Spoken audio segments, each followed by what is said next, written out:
When you have OCs living in your brain, there's this unpassable wall to creating media of them. It would take too much time, effort, and discipline. 3 things that I just don't got. And as someone who's never committed to a project for longer than a week, the idea of making a 24-page comic seemed totally impossible. Until somehow, I did it. So in this video, I'll be sharing the things that surprised me about actually finishing that long OC project, to hopefully inspire you to finish your own. When I think of a webcomic, the first things to come to mind are the scrolly ones on Webtoon. And for me, these are shruggable. A lot of the stories require a ton of startup investment and kind of dump all this exposition on you. Also, I don't care much about the romance genre. So when I thought about comics, it wasn't really an artistic convention I wanted to participate in, just not for me. But then I read Togor Time by Miggs Boson. My eyes were opened. After only a few pages, I was already connected to these characters. I could see this playing out like a cartoon in my mind. It was magical. I realized that the comics I'd based my narrow mindset off of were not representative of the whole. I'd witnessed the power of sequential storytelling, and now I wanted to figure it all out. The cogs got turning. I started to pick my brain for a bunch of comics I did enjoy, the art styles and action of Scott Pilgrim, the compositions of Laika's Comet, the humor of Island Tales. With inspiration, we all work off of different stuff, but when I thought about projects past that took to the cobwebs, I noticed that they were all motivated by wanting to go viral or get money or clout or something. What made this comic finally work out is that the inspiration came from an appreciation of others' works on an artistic level, and also my own personal excitement to learn this craft and improve. Weird Cool will be based around my existing original characters, Jordan and Lane. The core of their story is that neither of them fit in. They both socialize in an offbeat way, but they're still great friends and loyal to each other through thick and thin. The simplest concept ever, right? It's been done a million times, so I could go anywhere with it. This caused a few problems for me. I started off by writing a script where Lane and Jordan go on this skate adventure through the city, got to thumbnailing, but then realized it was way too big. The idea of having to draw 40 pages was enough to knock me flat. I also wanted to introduce tons of characters, and it was just way too much. In a first project, you should aim to create something small, then cut it in half, then cut that in quarters, and then choose your favorite one. If you aim for something too big, or something that isn't one-off and could require a long-term commitment, it could stop you from actually getting anything done, especially if it's your first big project. With that in mind, I redrafted. First cut I made was that the comic would focus on Jordan's perspective only. Then I chose a central idea that I wanted to communicate about Jordan, and this was that they're super awkward and want friends bad. Writing around this idea kept their entire comic to one setting too, meaning I only had to design Jordan's room and their living room. The comic now would feature only 3 characters. Luckily, I didn't have to do much design at all, considering that Jordan and Lane already exist. But I also wrote in a new character who stood in place of Jordan's monologuing to self. But I instantly had an idea of how this character would look, so the cast came together pretty well. I also based the writing for the first issue around a central purpose. I wanted to characterize Jordan. Jordan is socially anxious, but overcompensates by being energetic and in your face. Jordan's major flaw was that they were always out of touch with reality throughout all their different forms. Even when Jordan was a human, they were an outcast for being weird. And then I went and made them a robot, so now they're a total freak. Jordan copes with this by getting engrossed in TV, movies, and games.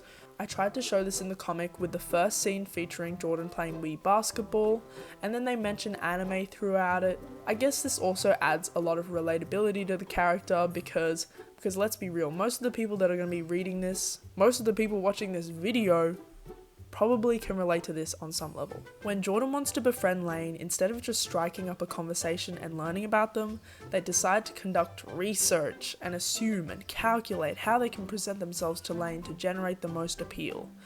They don't want to take the social risks that they've taken in the past and been rejected for, so of course they got to do some mental gymnastics to find out what is actually the right method to make a friend. A green friend. This ends up backfiring, and Lane is super confused because Jordan relies on a bunch of stereotypes to try and attract Lane to hang out. I debated making this next part a bit more tense, with Lane revealing that they're an alien or something and then defensively convincing Jordan they're a human, but in the end, this issue is not about Lane at all. It was just too much to write and too much to worry about. Jordan isn't thinking about that yet because they just want a friend so bad, so I decided to focus on just that. In the end, Lane ends up approaching Jordan with an activity they both actually like, skating, and then they decide to go hang out together, but end up playing Wii basketball because they're broke. If you followed the Jordan and Lane lore, this comic doesn't really take place in the same universe as previous. I was thinking in order to create something, I'd have to balance the original story set in high school with a new story in the city. I didn't really want to write about teenagers anymore, but just consider this a Housemates AU or something like that. The other 3 characters that you may know from this universe also have new roles in this AU. Don't think I left them out of the equation, but for now, we're just introducing one character at a time. Naturally, for the next issue, I'll aim to characterize Lane and also reveal some more details about how aliens fit into their world. I'm not going to be doing this in the traditional UFO sense, by the way. I've designed the structure of their entire society and it was so much fun and I have a whole history planned out, but I won't say anything more than that for now. If you really like these characters and want to see more of them, please consider joining my Patreon. You get a really cool little drawing of you, your OC, or your favorite character, and your support is rewarded handsomely because any tier above the cheapest has physical rewards. I send out mail every month with stickers and prints of whatever I'm into. This is what's coming up in the next month, and if you want to see Weird Cool 2 happen, here's how you can pitch in. I'll be shouting out my awesome, weird, and cool patrons later on. Now it's time to actually make the thing. Each person's process is going to be a bit different, but if you're interested in how I make comics specifically, here's how I do it. The first thing to get done is thumbnailing. I did all of it on one canvas so I could see how the pages flowed between each other. I drew Jordan and Lane as simple as I could. The quality of the art did not really matter here at all. Thumbnailing is all about concept. I didn't want pages next to each other to be too similar, and I also needed to finalize the flow of text bubbles alongside the art. I soon figured out that half the struggle of comics is the layout, the thickness of the gutters, the placement of bubbles, the direction the characters are looking. It all impacts the order by which a reader views your comic and takes in the information. If done poorly, you can have entire panels skipped over. So this requires a lot of problem solving and was a process that was ongoing, rather than just contained to the thumbnailing phase. In later pages, I also started adding the text in right after the sketch, meaning if everything fit kind of awkwardly, I can move around the actual drawing. This process involves a lot of skills I'm still learning, but even if I did know what was going on, it's too much to explain as a subsection of another video. Gotta pay it some respect. I'll learn about it some more and maybe get back to you. Once the thumbnails are done, it's time to start on sketches, line art, coloring, and such. I set up the first 2 pages as my test dummies for the style of the comic. To do paneling, I use Clip Studio Paint's paneling features. I learned everything I know off of this video. It's also linked below.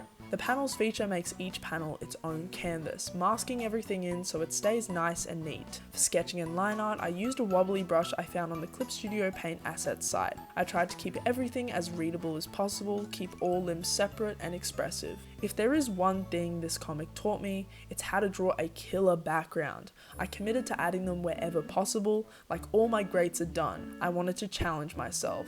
Admittedly, in the scenes in the living room, the backgrounds kind of dropped off a little bit in their amount of detail. I didn't have many great ideas for what to put on the walls, but with designing the backgrounds in general, this next trick really helped me.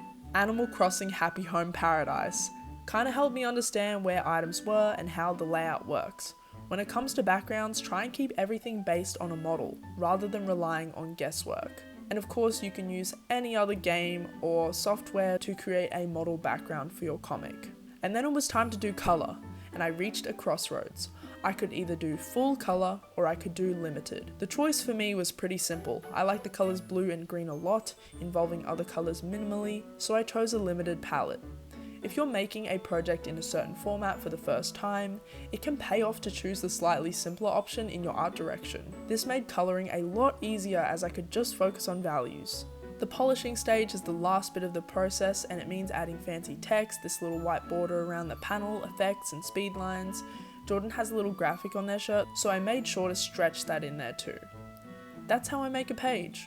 We're done. Yay, we can go home. The thing about big projects like this is you don't just finish a page and then rinse repeat 23 more times until it's done. We aren't all robots living in a gel vat, drawing and drawing until our work is complete. We have lives, we do other things.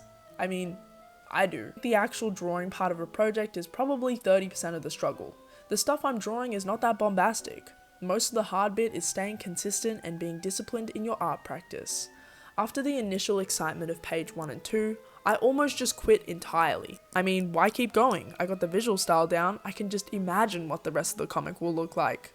An actual thought I had. This is the lazy logic I was using to try and get myself out of the tough stuff. And it's still a battle I'm fighting as I write this script. Building discipline during these long projects was helped along by developing an art practice, a thing I borrowed from those fine artists over there. When I would go to work on the comic, I would set myself up at my desk, a place that I made as nice and comfy as possible, everything aligned to be conducive to my process. And if I was drawing, I would work specifically from the hours of 8 AM to 12 noon, or after 6 PM. The time in the middle of the day was reserved for chores, hanging out with friends, or guiltless slacking off. As much as I liked the idea of just grinding in my cave and pumping out the comic in a week, that was totally unrealistic and too focused on the final product. I needed to keep that image of a finished book in my peripherals while working. I needed to be consistent, rather than super keen one day and bummed out the rest. And let me tell you, long projects, you're gonna love them in the beginning and hate them at the end. I did not want to touch this comic towards the final 4 pages. I'd rather draw anything else. It felt like I was in jail. That's just the draws of working off of intrinsic motivation though. All the push has got to come from within you, and it's tough sometimes. But it's worth it to create something that you're proud of, even if it takes 2 more months than you expected and you're disappointing everyone else in the process. Your long project will never go to plan. Don't get mad at yourself for it, just keep drawing forwards. There are a million ways you can go about creating a workable plan for yourself, but being the visual person I am, I need colourful blocks and arrows to get anything accomplished, and that's why I use Milanote, today's sponsor. I created my plan for this project with their nested boards, allowing me to have a slightly less cluttered workspace, organising my feedback and ideas into subboards, rather than having it all out in the open. Also, if you don't know where to start with a blank board, Milanote has a bunch of purpose-built templates for you to use. Milanote was super great for when I was brainstorming, because instead of just adding all my ideas in a list, I was able to put them onto the page and then drag and rearrange them in a way that made sense to my mind. Everything is highly customizable, being able to add color to cards and their trimmings, change the icons on boards, and draw directly onto the plan. Adding in image cards is also super easy. You can just copy paste them in. This makes it perfect for gathering inspiration or creating mood boards. I really enjoy using this tool. I even bought the yearly subscription to it. But if you're interested, you can try Milanote absolutely free using the link in my description. Now that the comic was approaching done, it was time to think about how I was going to share it with the world. This is where marketing comes in. This used to be my favourite part of the process ever, but to be honest, after my whole social media cleanse thing, it's pretty tough. This was my original plan, but it was contingent on me meeting this deadline, which I could not crunch myself to due to life happening, so I had no choice but to scrap this original plan and move everything along a bit. I knew I definitely had to chuck the comic into the ether on some platform, but I didn't really want to have this crazy multi-pronged strategy, one which almost turns me into a business. So my solution? An in-person event. Animanga Sydney was fast approaching, and I booked myself a half table alongside the awesomeness of Squochi. Everyone say hi! They were also gonna have a zine, so I felt extra motivated to complete my own comic. At this stage, the comic was not finished yet, so I decided to format a work-in-progress edition, with some of my notes on the process and on the references I added in the comic. A bunch of behind-the-scenes stuff, it's very exclusive. I did all this formatting in Figma balls.